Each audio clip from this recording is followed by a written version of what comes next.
Hello, guys. We are here in Austin for South by Southwest, and I am so thankful for Comisario Tequila because of those wonderful sponsors that we have on the table right here. We get to talk about movies like The Wall of Mexico. Thank you guys so much for your time today.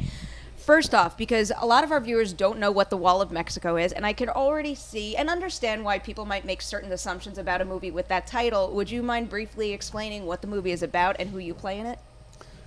I mean, in reference to the title, The Wall of Mexico, it's more than just a wall, and it's more than just the wall of Mexico. It's walls of all kinds, borders and boundaries that separate us from one another, male and female, generational, cultural, and they're trying to just turn a lot of the expectations on their head with what people are thinking they're going to see when they see this movie, so that they'll become more mentally and emotionally involved in the subject matter. Yeah, it's definitely a complex film, but I mean, at its root, the plot is essentially about a wealthy Mexican-American family who have this artesian well on their property that they harvest and they sell to people. Now, That could be magical water. It could be magical water. There's a lot of superstition involved in this film. And when the well water starts dropping rapidly and they assume someone's stealing it, they hire a couple white groundskeepers. Well, they hired me 35 years ago. Well, yeah, they hired me a week ago to build a wall around their property, essentially keeping out the poor white townsfolk. So we kind of take the narrative of the border wall and kind of flip it on its head a little bit. And I mean, we filmed this a little over a year ago, and it's even more the Wall of Mexico. I mean, just hearing those terms, And these guys are so smart that in addition to the water being slightly magical, which is what makes everybody want it, it's also, again, I saw it for the second time last night, and I got so much more out of it even the second time around. You realize, oh, wait a minute, the water is the American dream, and that's why they're all craving it, and it may not be real. And so it's all kinds of different things going on, and yet the characters are all very real and very engaging. The two daughters of the wealthy Mexican landowner happen to be incredibly decadent and extremely well educated, and so it's all these very interesting things set on it, and it's an incredibly visual movie. They've done things with it that I've never seen before. It's amazing. Stunning, to say the least. The cinematography here really is exceptional. But to go back to something you guys were kind of touching on a little, it's not necessarily a movie that spells everything out for you, and I enjoy a challenge like that. But just jumping into these roles, were there any specific questions that you went to the directors with that you kind of needed answers to get into this headspace? I don't know. For me, playing Don, he's kind of the every man, kind of an open vessel. So I didn't really want things explained as much. I wanted to just kind of have this experience of curiosity and wonderment, and the idea of, I remember going to the sets of the playroom of these young hedonist daughters, like playroom that they had together, and just looking around and being like, wow. And then thinking to myself, I don't want to do this right now. I need to go away and then wait for the cameras to roll to really kind of just be enthralled and really kind of look around the room and see what I'm seeing. And they spent so much time developing the look of this film. And our cinematographer, Lynn Moncrief, was just a phenomenal guy to work with. Obviously, you see some of the most beautiful shots in the film are composed by him and our directors. And it was a stunning thing to watch. And back to the characters, though, well, you were an everyman of sorts upon which we get to project a lot of our own experience coming into this world for the first time. I took the role. I was actually through Jackson getting a hold of me right before they started shooting, so I was flying in trying to put everything together with the story and with the character as I got down there to Mexico where we shot, which was cool. And this guy is supposed to have been there for 35 years, but the water is magical in a way, keeping everybody younger. So they younged me up for this movie a little bit, which they never do. I'm about to go play really old next week. And the Mike character, who's the foreman on the property that's hiring and bringing this guy in, is a trickster. You can't tell what side he's on. You can't tell what his agenda is, whether he's right, left, up, down. And it was a super fun character to play, the sort of coyote archetype. And this movie also has a really big ensemble. You two obviously have a connection, but there's a lot of connections and chemistry with most of the ensemble around you as well. So I was wondering, what is it like working with the different actors? Did anybody have a different process that surprised you, or maybe somebody that brought something out of you that you didn't expect? Well, I think our directors had a much different process than is normal, I would say. In my limited Very experience compared unusual. to the man here. I'm We so got like curious, 10% of the how so films now? that I've done. We would take like a 2-minute scene and run it for 8 minutes and just kind of go back and forth. Almost like in some terms, I would almost want to say it was like almost like a Meisner technique of getting different line readings and getting different like vocalizations or trying new things, which I rather enjoyed. It was kind of the experience. It was antithetical to a theater experience where you have this kind of performance very fluid, which sometimes would punch in on these ideas and be like, okay, let's try it again like this. Let's try this. Let's like maybe flip the scene completely on its head. And it was really fun to be kind of sitting there, especially for my character. It really worked because this is a guy who's really curious and is kind of constantly confounded, and he doesn't really have a set of ideals yet. He's young enough, and he wants this beauty, but he doesn't understand it, so he doesn't completely want it.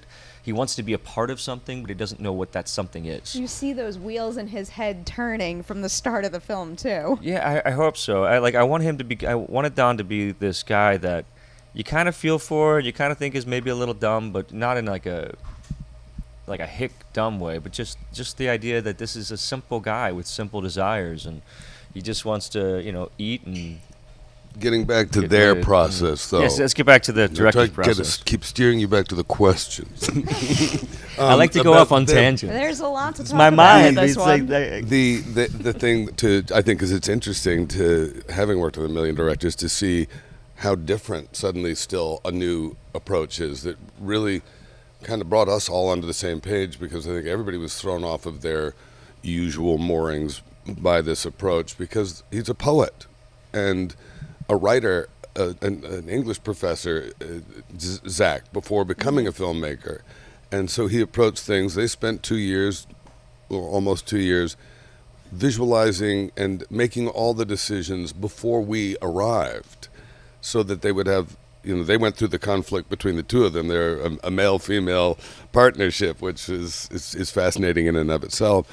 And so they went through the conflict so that there wouldn't be any on set, which doesn't necessarily work out that way, but for the most part, we kind of went along. But it was a very, very precise, very specific. It was almost as though it was scored in his head, and he was going to nudge everybody into that vision of his and their story, which she managed the visual aspect and he managed the acting. And I think a typical direction would be like, even when you thought you were doing total minimalism, that was great, maybe 80% less, and then walk away. I was like, 80% less of nothing, what am I doing?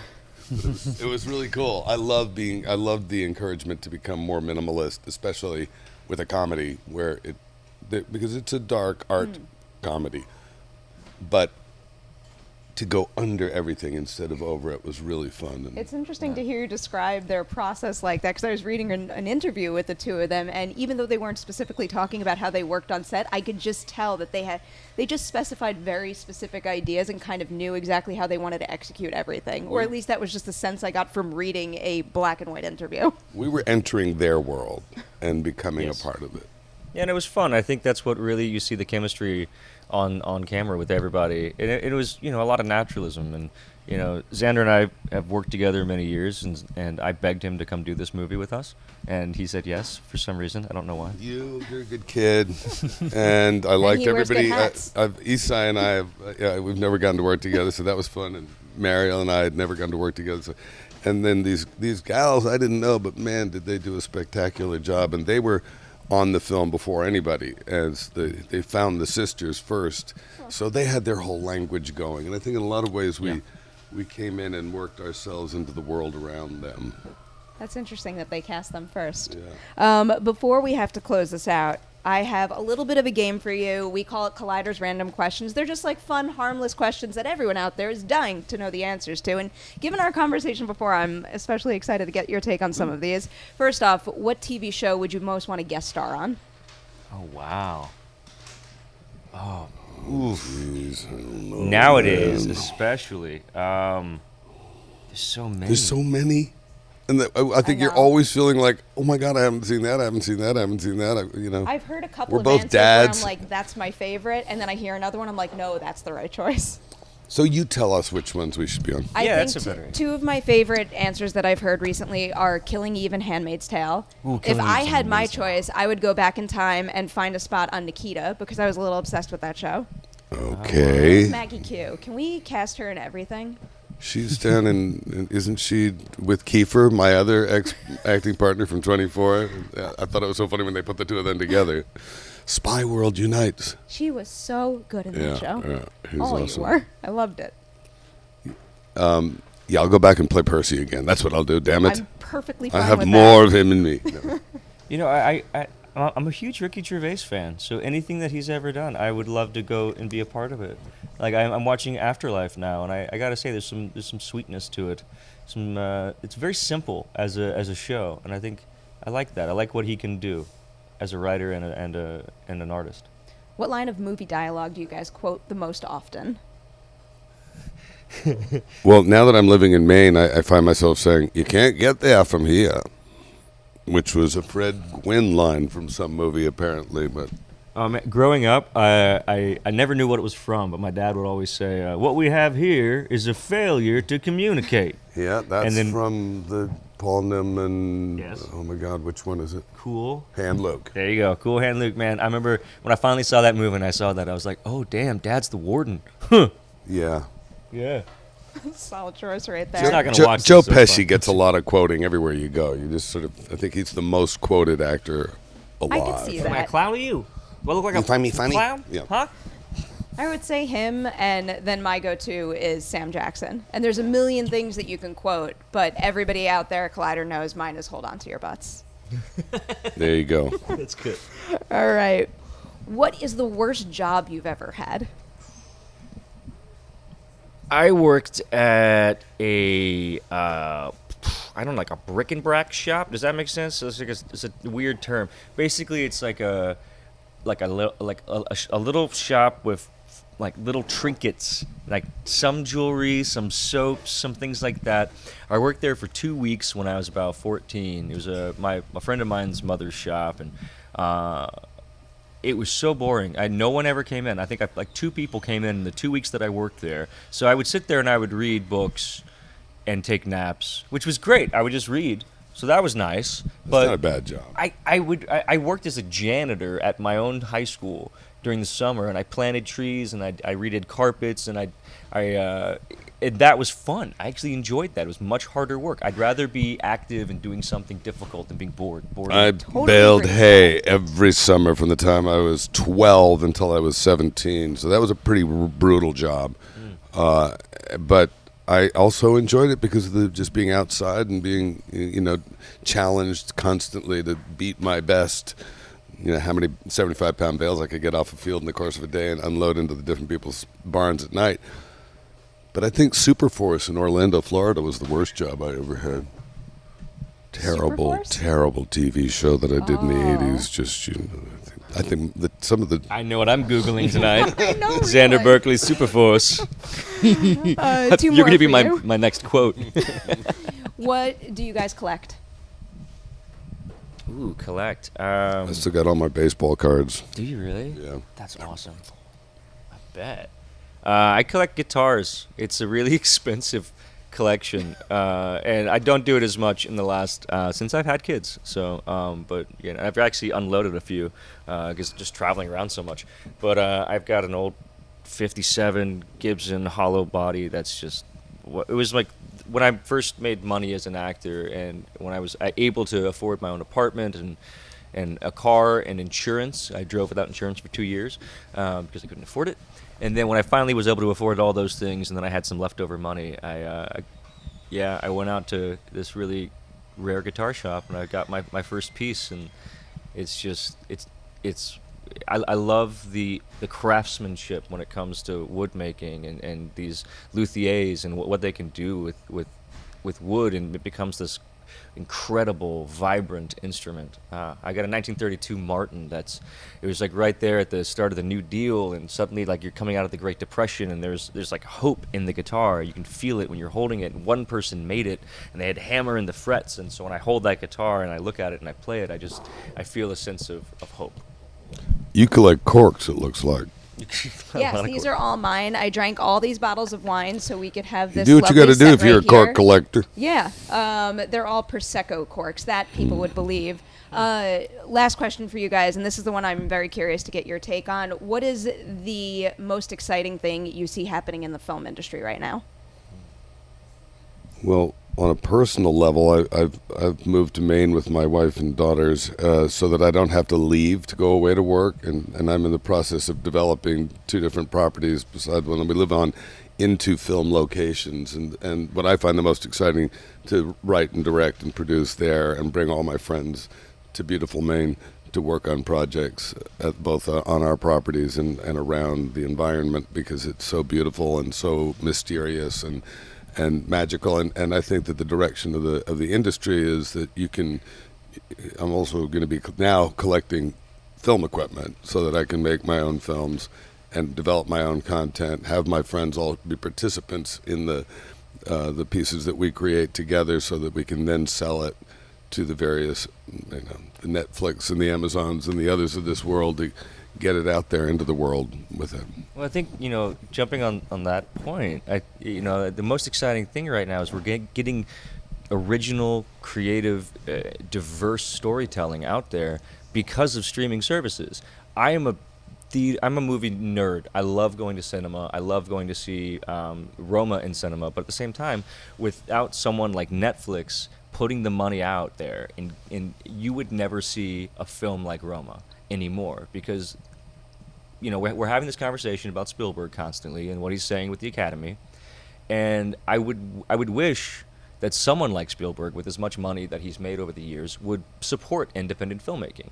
And I think with someone like him, and this is a dangerous route to go on, but I'm on a limb here, he's going to make Ready Player One. Great movie, he's a great filmmaker, but that has a huge IP. That's not an original creative voice. He's going to, make West Side Story next? I mean, that's a huge IP. That's not an original creative voice. Why doesn't he prop up these young independent filmmakers, especially some from a diverse background? You think about what Coppola said now, it must have been 20 years ago. He said the future of film is some girl in her garage in Ohio, and it's going to be made so that, and I'm going to be that girl in her garage in Maine, in the fields, on the barns, and by the river. But anyone, it's become possible for anyone to make a film, and film festivals, having sprung up everywhere in the wake of great film festivals like South by Southwest, are making it possible for them to get seen and then have a little springboard upon which they can get. Go viral if they're good enough. And you look at people like Bo Burnham. I mean, he started off as a YouTube sensation, and his film 8th Grade was phenomenal. It was incendiary, and here it is about an 8th grade girl, and I'm watching it with my wife, and I relate so much to the character. I relate so much to the film. And my wife and I just had like a 2-hour conversation about the movie afterwards, about our own experiences in middle school, about how beautiful the film was, how incredible it was that a first-time director, a YouTuber, and I think, nowadays there's such an amazing ability for creatives to put their work out there. It would be great if some of these big studios were to support them and to take risks like they used to. No kidding. I mean, I realize I grew up in the golden age of independent filmmaking, when $5 to $6 million was a typical budget for an independent film, and now a movie's either $190 million or it's $500,000, and it's just absurd. They've got to start supporting these films so that, yes, we can make them on a shoestring, but they're going to be playing in a theater and competing with something that is a trillion times more money invested into it. And I think it really would be great if some of these companies that do profit looked and picked a dozen filmmakers to support the following year, just to see and seed and get new growth happening. Because especially if they want to prop up the movie theater industry. If you're Mr. Spielberg, if you want the movie theaters to have the big films, invest in the filmmakers that are telling amazing original stories. You're really going after Spielberg here. I just want to say he went after like the streaming services, where the only people that make unique storytelling these days. I mean, I love Marvel films. Steven. I really do. I love watching the big superhero movies. But I also want a platform for 8th grade. I want a platform for Roma. And then to knock them down because they're on a streaming service. That to me is, it's a little antithetical to an artist, you know? I could go on and on about this topic. The guys behind the camera know it, and I am being rushed off this set. Thank you for sharing your thoughts on that, and also for sharing the Wall of Mexico with our viewers. Guys, go see keep that. An eye out for it. Another thank you to our wonderful sponsors for making these interviews happen. We will be back real soon with more South by Southwest interviews. I'm just going to take this. See you later.